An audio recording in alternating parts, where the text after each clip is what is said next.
Naša spoločnosť sa rozhodla zakúpiť elektromobil Nissan Leaf z toho dôvodu, že sme dodávateľ a servisný partner pre nabíjacie stanice DBT. Sme ich výhradný distribútor pre Českú a Slovenskú republiku. Elektromobil Nissan sme zakúpili aj z toho titulu, že keď chceme pôsobiť na trhu elektromobility, nemôžeme sa správať pokrytecky a musíme aj vlastniť nejaký takýto elektromobil, aby sme dokázali o tejto elektromobilite viacej rozprávať, aby sme ju zažívali. Čo sa týka samotného modelu Nissan Leaf, tak myslím, že všetci vo firme sme boli veľmi príjemne prekvapení, tak ako z interiéru aj z exteriéru. Jazdné vlastnosti má fantastické. Samozrejme jediné, čo sa dá kritizovať, je dojazd, ale treba si uvedomiť, že elektromobily nie sú stávané na dlhé trate, na nejakú prílišnú medzimestskú prepravu. Elektromobily sú stávané do mesta a na krátke prímestské trate a k tomu je prispôsobený aj ten dojazd a kapacita batérií. Čo sa týka samotného technického vyhotovenia elektromobilu, motor je vpredu, vzadu je kvalitný veľký úložný priestor a baterky sú umiestnené v podlahe, v podstate v šasi. Je to z toho dôvodu, aby bolo znížené ťažisko a samozrejme tam je aj priestor na tieto batérie a nejakým spôsobom neobmedzuje tak šoféra ako aj cestujúcich v tomto elektromobile. Sú tam použité litium-ionové baterky, ktoré momentálne sú najviac osvedčené na trhu. Elektromobil v zásade môžeme dobíjať na pomalých, ale aj rýchlych nabíjacích staniciach. Využívame alebo preferujeme nabíjanie počas noci na nabíjacej stanici, ktorú máme u nás vo firme v sklade, respektíve v garáži.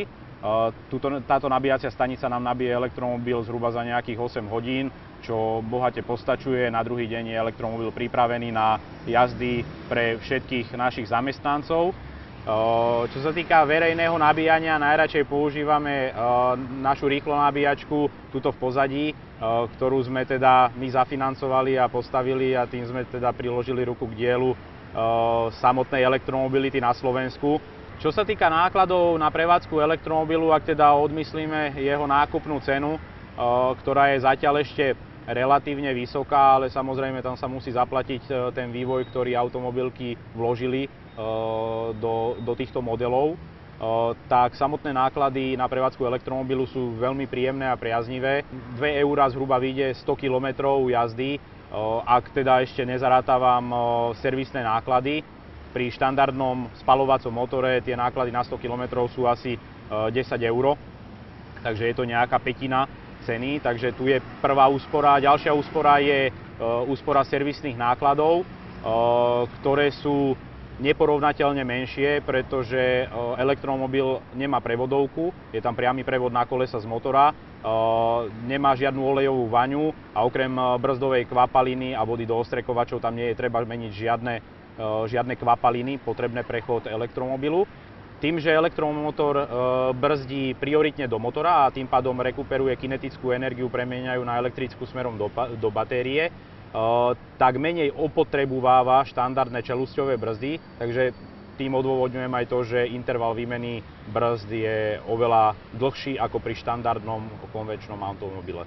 Ak by ľudia využívali viacej elektromobilov, mesta by boli oveľa príjemnejšie miesta pre život, pretože okrem toho, že elektromobily obmedzujú exhaláty výfukových plynov, tak samozrejme obmedzujú aj zvukový smog, ktorý je v každom meste citeľný a tým pádom mesta by boli oveľa príjemnejšie pre ľudí, ktorí tam žijú, pre ľudí, ktorí sa idú večer prejsť.